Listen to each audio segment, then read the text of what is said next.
एक तोते की वजह से माता सीता को श्री राम से रहना पड़ा था अलग। सनातन धर्म के ग्रंथों में बताया गया है कि बुरे कर्मों का फल हमेशा बुरा ही मिलता है, चाहे वह इंसान हो या फिर ईश्वर। इसका एक उदाहरण माता सीता का है, जिसका जिक्र रामायण में किया गया है। दरअसल रामायण कई भाषाओं में लिखी गई है। अलग अलग रामायण में कई तरह की दंत कथाएं मिलती हैं, जिनसे कई लोग परिचित नहीं हैं। इस कथा के अनुसार ये बताया गया है कि आखिर क्यों सीता माता और राजा राम को अलग होने का श्राप तभी मिल गया था जब वो एक दूसरे के गठबंधन में भी नहीं बंधे थे। इस कथा के अनुसार माता सीता को एक तोते का श्राप मिला था, जिसकी वजह से उनको भगवान राम से अलग होना पड़ गया था। कथा के अनुसार माता सीता बाल्यावस्था में अपनी सहेलियों के साथ बगीचे में खेल रही थीं। वहीं बगीचे में एक तोता का जोड़ा पेड़ पर बैठा था। तोता का जोड़ा भगवान राम और माता सीता के बारे में बातें कर रहा था। उनकी बातों को सुनकर माता का ध्यान उन पर गया। मादा तोता बोल रही थी कि अयोध्या के राजकुमार राम काफी प्रतापी राजा होंगे, उनसे माता सीता का विवाह होगा। तोते के मुख से भावी पति का नाम सुनकर माता सीता अचंभित हो गईं।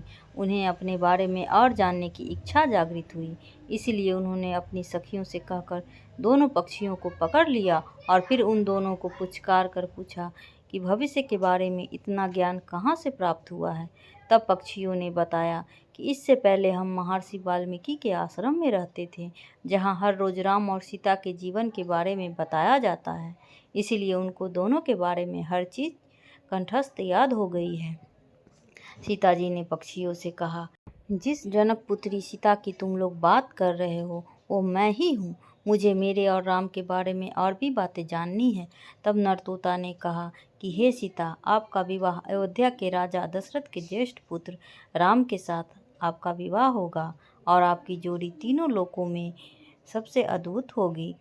सीता जी सवाल पूछती रही और दोनों तोता जवाब देते रहे।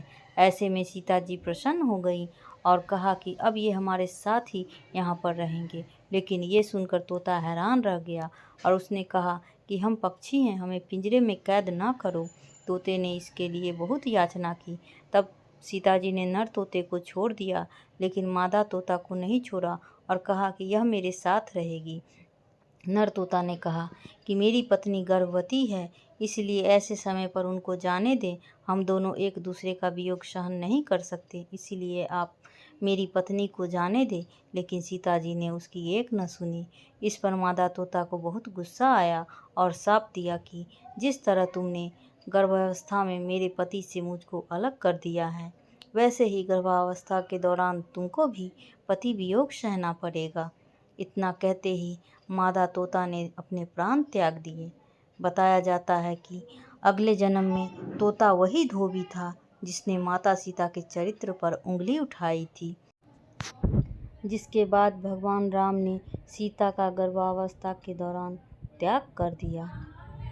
आपको रामायण की यह कहानी और सीता के बारे में यह जानकारी कैसी लगी, हमें ज़रूर बताइएगा और इस चैनल को लाइक एंड सब्सक्राइब ज़रूर कीजिएगा।